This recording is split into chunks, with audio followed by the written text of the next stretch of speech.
Good morning. I'm going to talk about the pros and cons of the 2025 Honda ADV 350, but a couple of things you have to stop and think about before you buy a bike like this.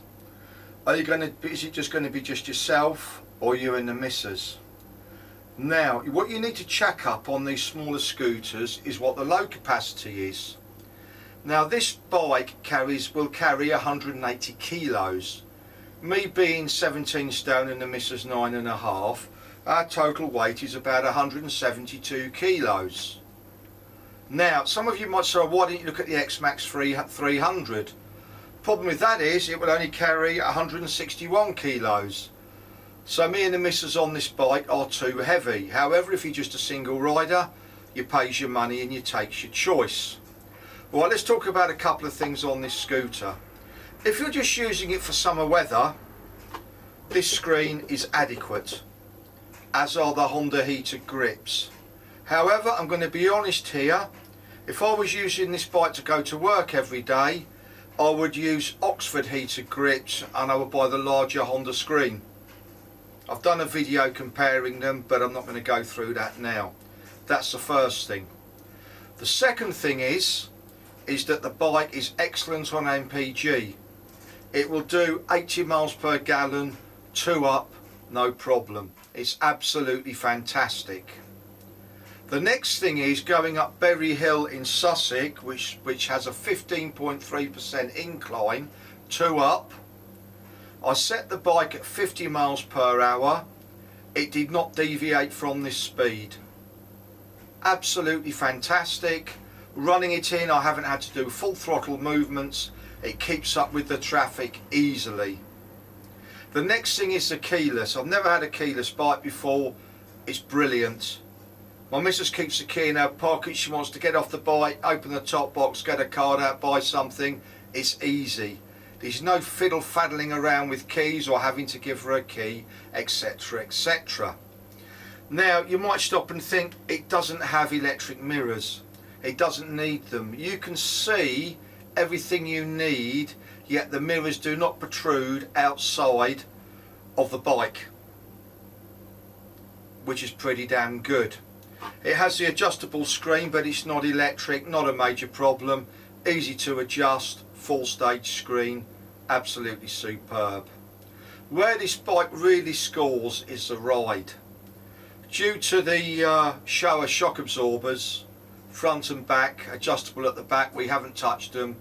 The ride is absolutely fantastic. It's like riding a motorcycle in a scooter's clothes. Compared to the Forza 350, which has the same engine, it's like night and day. It really is so different from any scooter I've ridden. Now, the scooter puts out about 30 bhp, and you might stop and think, well, is that enough for 2-up riding? Legally, on UK roads today, this bike is more than adequate. It feels like it's got 50 bhp rather than 30, and it punches well above its weight. We're not going to kid ourselves. It's not going to be like a GSXR 600 or a 750 scooter, but it's not designed to be. It's designed to be a comfortable scooter that keeps up with traffic. I haven't tested it, but I believe it's got a top speed of about 95 miles per hour. So I do not really know. The digital screen is superb and it gives you several options. It's clear, the clarity is superb, there are no issues at all. What it does have that is really handy is self-cancelling indicators. That's a boon. Really are superb, because it's so easy to leave your indicators on a motorbike when you're used to a car self-cancelling. I've got a 33-inch inside leg and I did 81 miles on this yesterday and I had no problems whatsoever. Yes, you can't stretch yourself out like on a maxi scooter like a Bergman, however, I was perfectly comfortable. What else is cool about this bike is the storage. You can put 2 full-faced helmets under the seat or 2 full-faced helmets in the top box. You can put 2 leather jackets in either the top box, vice versa, or the seats. The grab rails are excellent for a passenger. It has a centre stand and a side stand. I can't really fault it. I really think Honda have done a fantastic scooter here. What I also recommend is you buy the leg deflectors. The leg deflectors stop the wind going onto your crutch. So I think they are money well spent. I think the top box is money well spent. It's expensive, but it kind of fits in with the rest of the bike. And I can't criticise it for anything. There's nothing I can find that is wrong with it. Yes, you can gripe about no electric screen. Yes, you can gripe about no electric mirrors. But for anything actually wrong with it, for day-to-day riding, it has hand deflectors to deflect the cold off your hands. It corners really, really well. The suspension's really supple, it's not bouncy, it's controlled. And remember, you've got 172 kilos on the back. On the bike. I just can't criticise it. We got 81 to the gallon yesterday.